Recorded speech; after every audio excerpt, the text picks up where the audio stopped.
I never thought I'd find myself digging through my parents' office at midnight, but desperation makes you do crazy things. The dim light from my phone barely illuminated the stacks of papers as I searched for my college acceptance letter. Mom had misplaced it earlier that day, right after I'd mentioned needing their financial information for my student aid application. My name is Cal, and until tonight I'd been the perfect daughter, quiet, obedient, and painfully invisible next to my golden boy brother Jasper. The drawer creaked as I pulled it open, making me freeze. Down the hall, my parents' steady snoring continued. I let out a breath and kept searching. That's when I saw it, a thick envelope with my grandparents' return address postmarked 3 months ago. Strange. I hadn't received anything from them recently. My hand shook as I opened the envelope. Inside was a letter and what looked like legal documents. The first line made my stomach drop. "Dearest Callahan, we want you to know about the education fund we've set up for you." Education fund? What education fund? I kept reading, my vision blurring as I took in the details. $20,000 specifically earmarked for my college education. The letter was dated well before my college acceptance, back when I was still trying to convince my parents that university was worth considering. "We know your dreams are bigger than the small-town life your parents envision," my grandmother wrote. "This money is yours to use, no strings attached." The document showed everything: account numbers, transfer details, signatures. But I'd never seen a penny of it. My parents had received this months ago and never said a word. A floorboard creaked behind me. "What are you doing in here?" I spun around to find my mother in her silk robe, arms crossed. The letter crinkled in my tight grip. "When were you going to tell me about this?" My voice came out steadier than I expected. She glanced at the paper and something flickered across her face. Guilt, maybe? Disappeared so fast I might have imagined it. "That money is being put to better use," she said, reaching for the letter. "Your brother's new business venture. You gave my college fund to Jasper?" The words felt like glass in my throat. "Keep your voice down," she hissed. "This is what's best for the family. Jasper has real potential. And I don't." "Don't be dramatic, Callahan. You can take classes at the community college like we discussed. Jasper needs this investment for his future. For his engagement to Serena. You understand that, don't you?" I looked at my mother, really looked at her. Her perfectly styled hair, even at midnight. The way she held herself like she was always being photographed for the local society pages. Everything had to be perfect in her world, and somehow I'd never quite fit into that picture. "No," I said quietly. "I don't understand at all." I folded the letter and slipped it into my pocket before she could grab it. "I'm calling Grandma and Grandpa in the morning." "You will do no such thing." Her voice had that sharp edge I knew too well. "This is a family matter, and it's been decided." "You're right about one thing," I said, moving past her toward the door. "It is a family matter. And Grandma and Grandpa are family too. Callahan Reed, if you walk out that door..." I didn't hear the rest. I was already halfway down the hall, my heart pounding with a strange mix of anger and something else, freedom maybe. For the first time in my life, I saw my mother clearly, and with that clarity came a decision. I wasn't going to be invisible anymore. Grandma Maeve's guest room felt more like home after just 3 days than my old bedroom ever did. The morning sun streamed through lace curtains as I unpacked the last of my clothes, trying not to think about the dozen missed calls from my mother. The sound of china clinking downstairs drew me to the kitchen, where Grandma was setting out her good tea service. She looked up with that knowing smile of hers. "Your mother's coming over," she said, placing a third cup on the tray. "Thought we might need the fancy cups for this one." My stomach clenched. "How did she..." "Small town, sweetheart. The Martha from the grocery store saw you helping your grandfather with the groceries yesterday." She paused, adjusting a napkin. "Your mother wasn't pleased to hear it from her instead of us." "Of course. Heaven forbid the town gossips catch wind of any Reed family drama before my mother could control the narrative." Right on cue, the doorbell chimed. Grandma squeezed my hand before going to answer it. I heard them in the foyer, my mother's practiced laugh, the click of her heels on hardwood. When they entered the kitchen, Mom was wearing her charity board smile, the one that never quite reached her eyes. "Callahan," she said, as if we were meeting at a garden party. "This little tantrum has gone on long enough, don't you think?" "Lila," Grandma's voice carried a warning. "That's not why we're here." "You're right, Mother." Mom sat primly at the kitchen table. "We're here because my daughter is being unreasonable about family obligations." "Unreasonable?" I couldn't help but laugh. "You stole my college fund and gave it to Jasper. How is that reasonable? We redistributed family resources where they would do the most good." She stirred her tea with precise movements. "Your brother's business venture will benefit everyone. The connections he's making through Serena's family alone." "I don't care about connections." Teacup rattled as I set it down too hard. "I care about my future. The one you decided wasn't worth investing in. The community college has perfectly adequate programs." "That's enough." Grandma's voice cut through the tension. She turned to my mother. "Lila, do you remember when you were 18? When you wanted to study art in Paris?" Mom's hand froze mid-stir. "That was different." "Was it?" "'Cause I remember a young woman with dreams bigger than this town, who cried for days when her father said no." Grandma leaned forward. "You swore you'd never do that to your own children." "I grew up," Mom snapped. "I learned what really matters. Kata's security." "Living someone else's life?" I asked quietly. The look she gave me could have frozen hell. "You have no idea what sacrifice means, what it takes to maintain a family's position in society. Your father and I have worked too hard to let you throw away everything on some foolish dream of independence." "The only thing foolish here," Grandma said, "is thinking you can control your children's lives forever." Mom stood abruptly, her chair scraping against the floor. "I see you've both made up your minds. But remember this, Callahan, actions have consequences. If you insist on this path, don't expect any support from your father and me." "You mean like the support you've already shown by stealing my college fund?" She flinched, just slightly, but I saw it. For a moment, something flickered in her eyes, regret maybe, or fear. Then it was gone, replaced by that perfect mask again. "I'll see myself out," she said, turning toward the door. She paused, not looking back. "Your brother's engagement dinner is Saturday. The whole town will be there. It would look better if you attended." After she left, I let out a breath I didn't know I'd been holding. Grandma wrapped an arm around my shoulders. "Well," she said, "that went about as well as expected." "I don't understand her," I whispered. "How can she just? Your mother lost herself a long time ago, trying to be what everyone else wanted." Grandma picked up the untouched teacups. "The question is, are you ready to fight for who you want to be?" I thought about the engagement dinner, about facing the whole town while playing happy families, about Jasper, who probably had no idea what our parents had done. "Yes," I said. "I think I am." Country club ballrooms sparkled with champagne flutes and fake smiles. I adjusted my thrift store dress, feeling like an imposter among the designer labels and pearl necklaces. Jasper's engagement dinner was exactly the kind of event my mother lived for, all surface shine and strategic social positioning. "Cal!" Jasper's voice cut through the murmur of conversation. He weaved through the crowd, Serena by his side. "You came." "Wouldn't miss it," I lied, accepting his hug. Close, I noticed the shadows under his eyes, poorly concealed. Serena squeezed my hand. "I'm so glad you're here.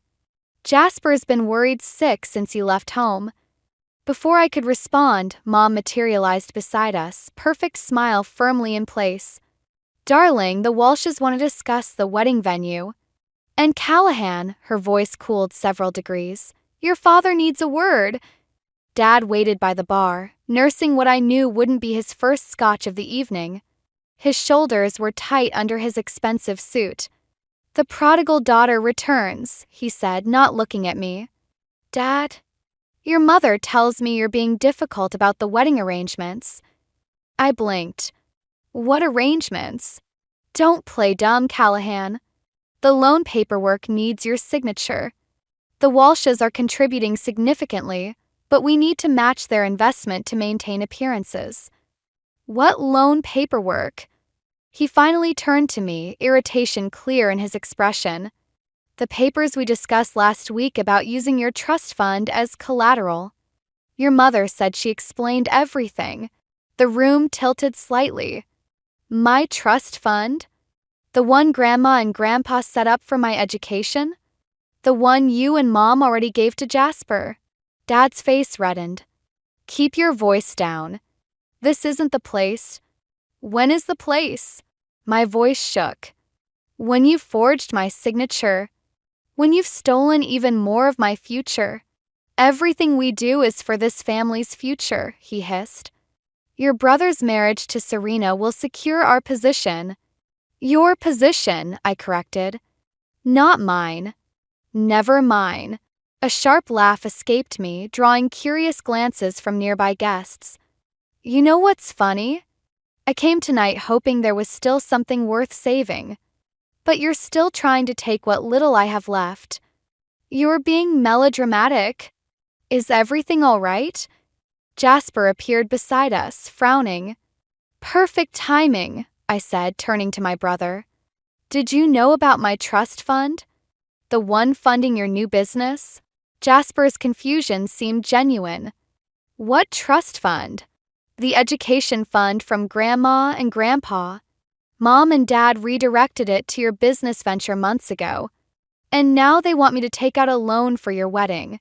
Color drained from Jasper's face. He turned to our father. Dad, this isn't the time or place. When is? I demanded again, louder this time. Heads turned. Mom appeared, panic flickering behind her perfect mask. Callahan, you're making a scene. No, Mother. I'm finally speaking up. I faced the growing crowd of onlookers. You want to talk about family obligations? Let's talk about how you stole my college fund. How you're trying to force me into debt for a wedding I can't afford.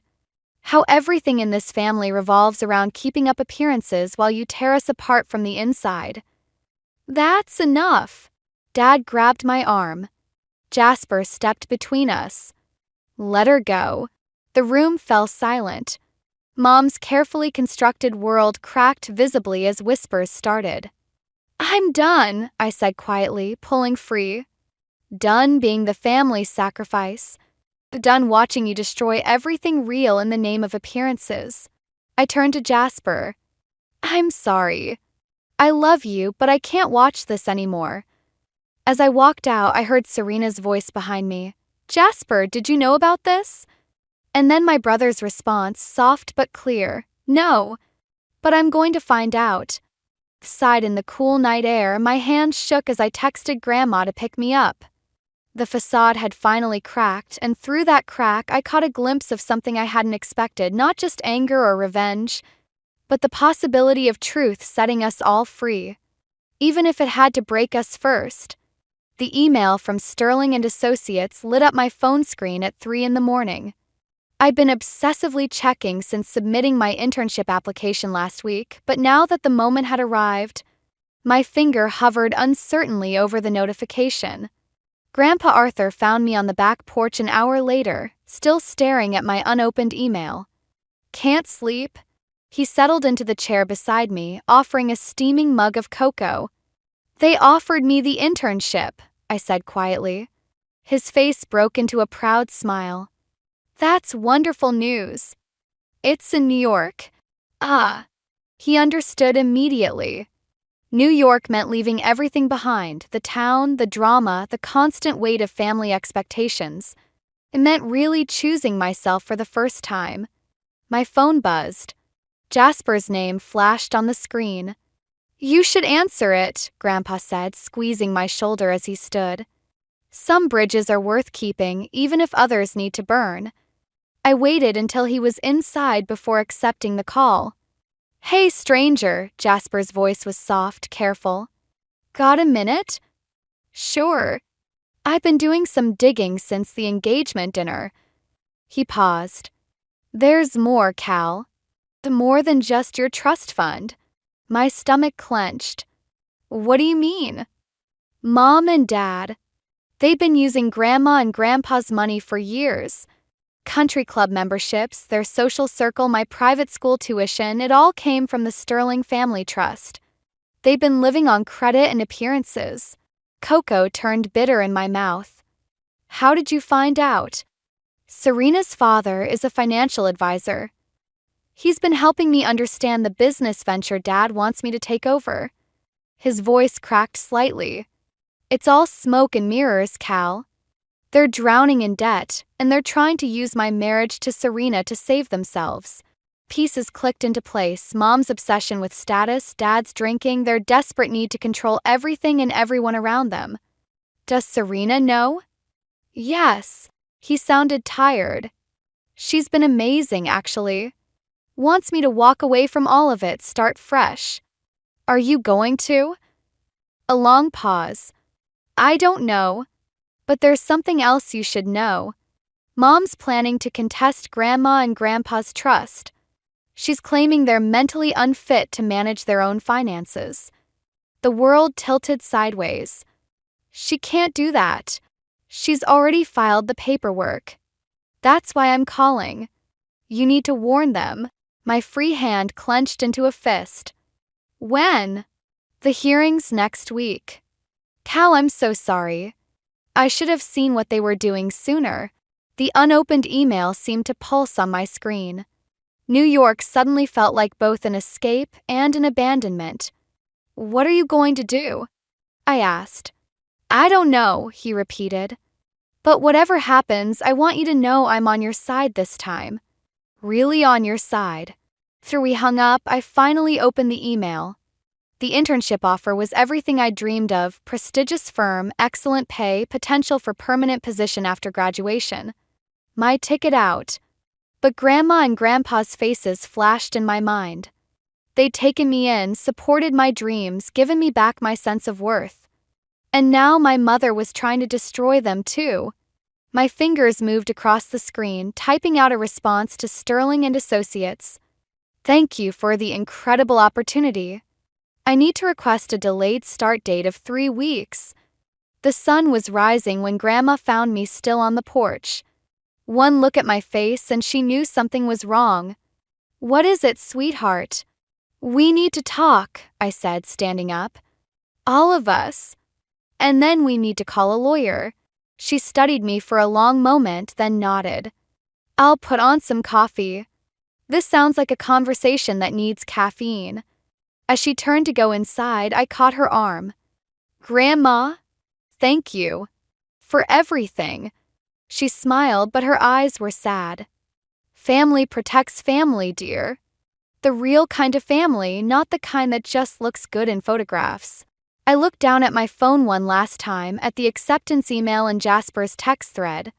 Sometimes choosing yourself means choosing who to fight for. And sometimes revenge isn't about getting even, it's about getting free. Courthouse steps felt endless as I climbed them beside our lawyer, Sarah Chen. My mother's accusations of mental incompetence against my grandparents had spread through town like wildfire, exactly as she'd planned.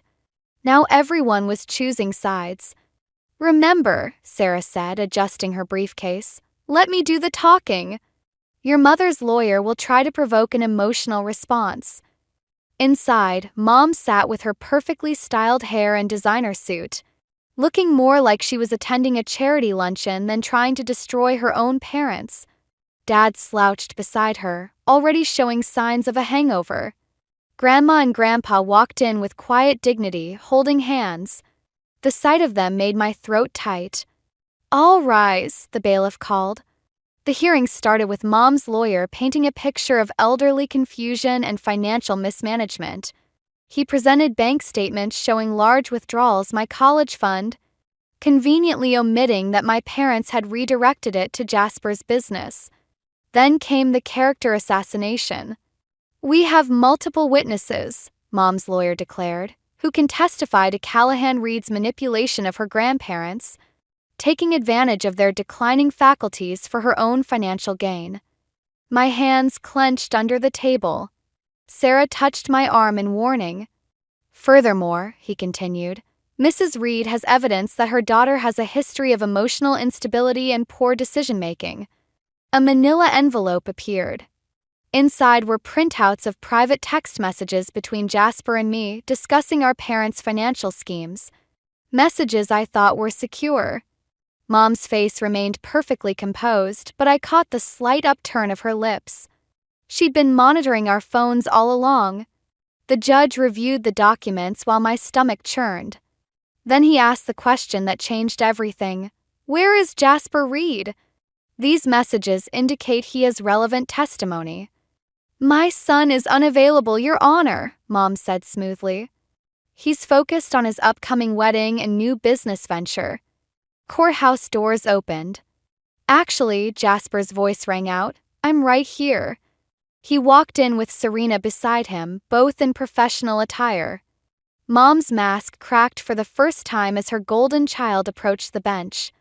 Your Honor, Jasper said, I have documentation proving that my parents have been systematically draining my grandparents' accounts for years, using the money to maintain their social status while accumulating massive debt. Mom's lawyer jumped up.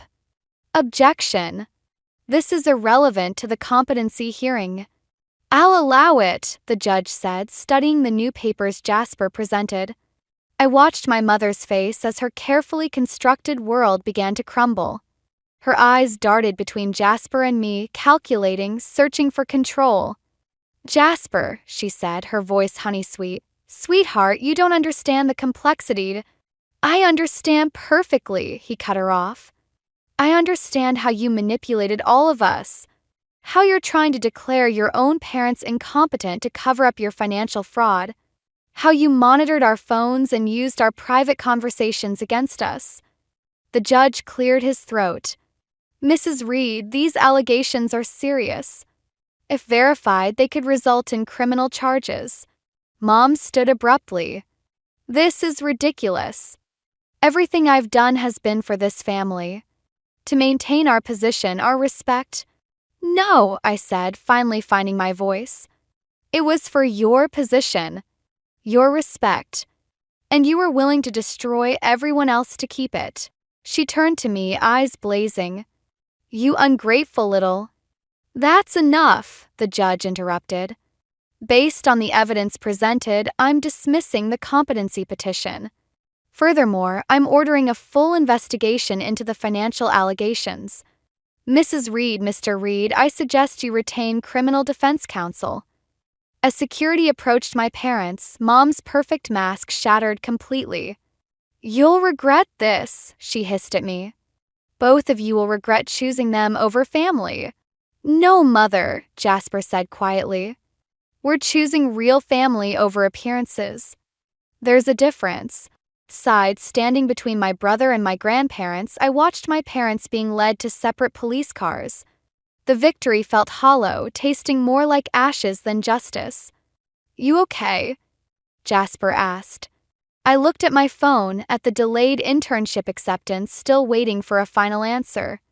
I will be. We all will be. Sometimes winning means losing everything you thought you needed, only to find what you really wanted was there all along. The bail hearing was set for Thursday, but Mom managed to get released early. Money talks, even when you're being investigated for financial fraud. I shouldn't have been surprised to find her waiting in Grandma's kitchen Tuesday morning, perfectly composed in her Chanel suit. We need to discuss the wedding, she said, as if the past week hadn't happened. Grandma stood protectively beside me. Lila, you shouldn't be here. It's my daughter's wedding, Mom replied smoothly. Of course I should be here. I'm not getting married, I said, confused. Her smile turned sharp. No, dear.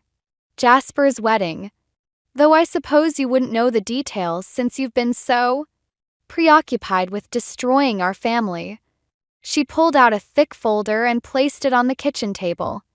These are the loan documents you signed last year. The ones funding the wedding venue, the catering, everything. I never signed anything. Really? She spread out several papers, each bearing my signature. The bank seems to think otherwise. My blood ran cold as I examined the documents. The signatures looked real, perfect copies of my own handwriting. When did you... You left so many school permission slips lying around over the years, she said casually. It was simple enough to practice.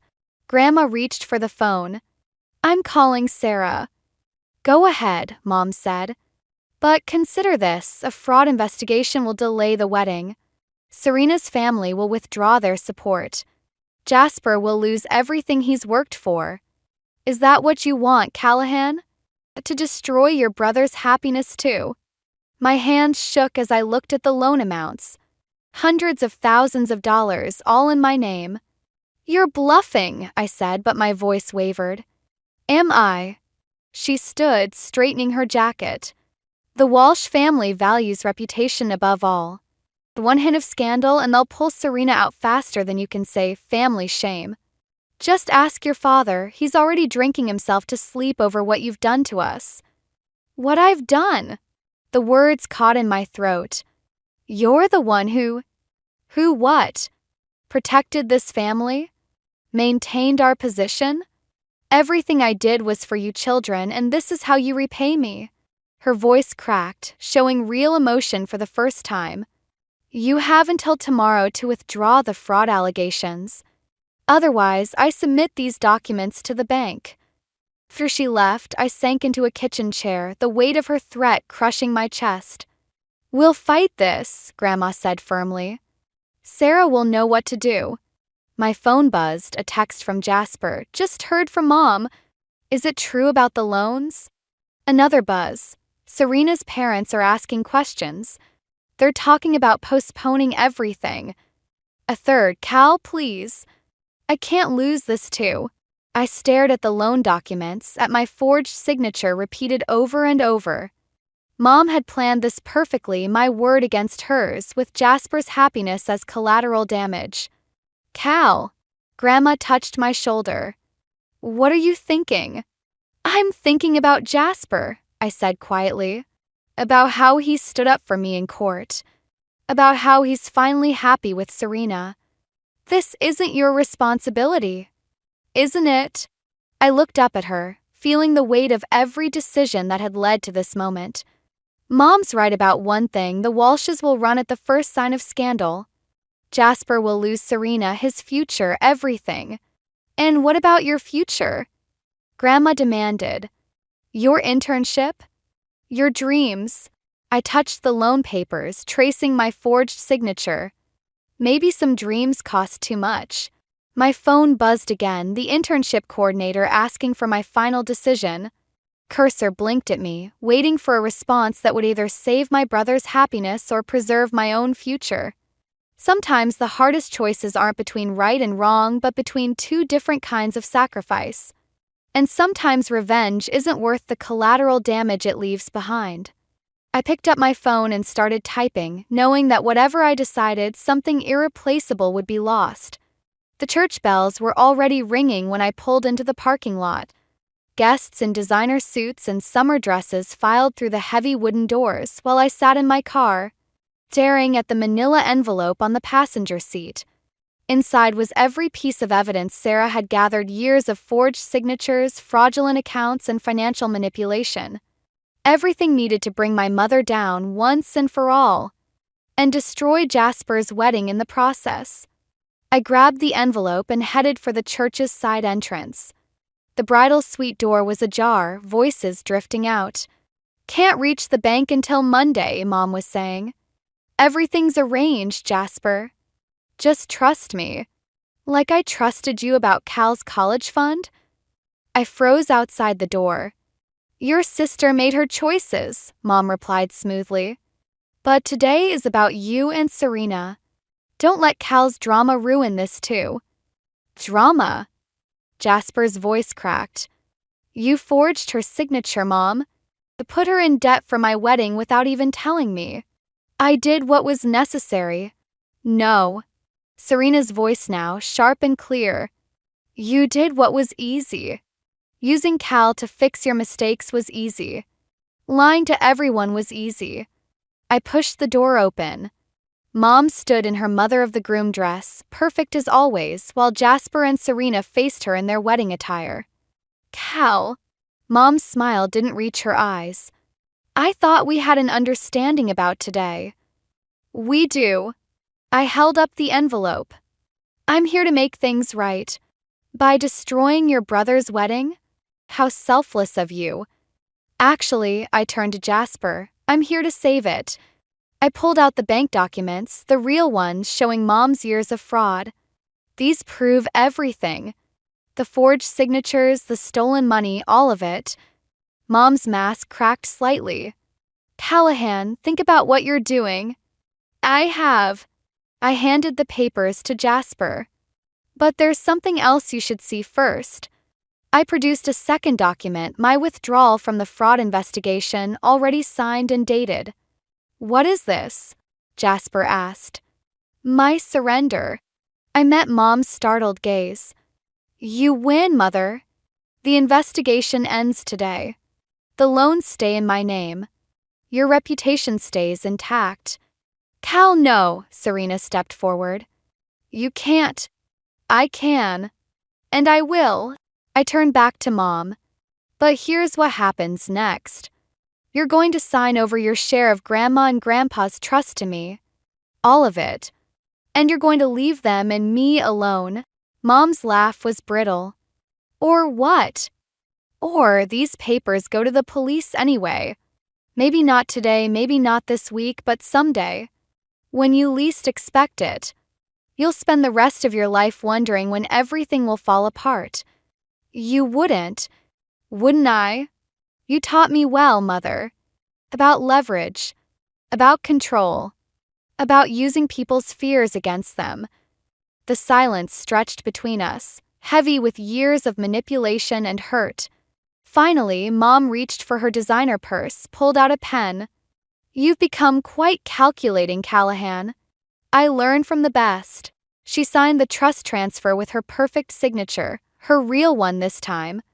As she handed it back, something flickered in her eyes. Pride? Regret? I couldn't tell anymore. The ceremony starts in 10 minutes, she said quietly. I should check on the guests. After she left, Jasper grabbed my arm. Cal, you can't do this. Those loans are worth it, I finished. Your happiness is worth it, but your future is still mine to choose. I smiled, feeling lighter than I had in weeks. Besides, I already accepted the internship. Turns out New York firms pay pretty well. Serena hugged me.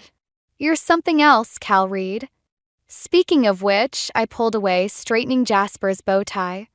Don't you two have a wedding to get to? As the music started playing and Jasper took his place at the altar, I slipped into a back pew.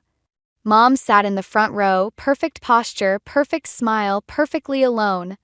Sometimes winning isn't about destroying your enemies. Sometimes it's about choosing which battles matter most and finding victory in letting go of the rest. 6 months after the wedding, New York felt more like home than our small town ever had. My apartment was tiny, but the view of the city lights made up for it.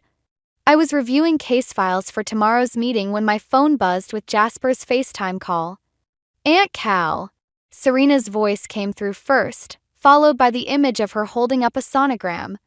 Say hello to your future niece. Papers scattered as I sat up straight. A girl? When did you find out? This morning. Jasper appeared beside her, grinning. We wanted you to be the first to know.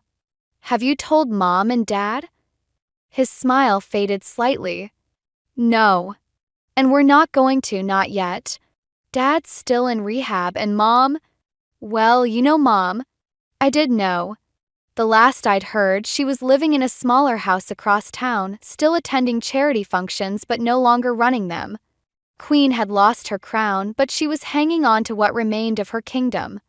Grandma and Grandpa are coming for dinner, Serena said, changing the subject. They miss you. I miss them too. I glanced at my calendar, marked with upcoming court dates and client meetings. But this case is huge and nothing, Jasper cut in. Family dinner next weekend? No excuses. Family dinner. The words still made my stomach clench, even now. But when I looked at their faces, Jasper's quiet strength, Serena's warm smile, I realized the phrase had taken on a new meaning. Okay, I said. Next weekend. After we hung up, I found myself pulling out the letter that had arrived last week. Mom's perfect handwriting on expensive stationery, still unopened. The doorbell rang before I could change my mind about reading it. When I opened the door, Sarah Chin stood there, looking exactly as she had in the courthouse months ago.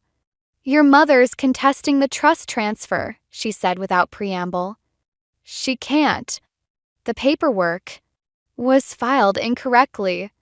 Deliberately, I suspect. Sarah's eyes narrowed. She played us, Cal. She knew all along there was a loophole. I should have felt angry, betrayed, ready for another fight. Instead, I found myself laughing. What's funny? Sarah asked. All of it. I picked up Mom's letter from the coffee table. She never cared about the money. She cared about control. About having one last card to play. So, what do you want to do? I broke the seal on the letter, finally reading my mother's words. Dearest Callahan, you've become everything I feared, strong enough to break free, brave enough to choose your own path. Everything I never was. Trust is yours if you still want it. But I hope you've learned what I never could, that true worth isn't measured in bank accounts or social standing. You won, darling.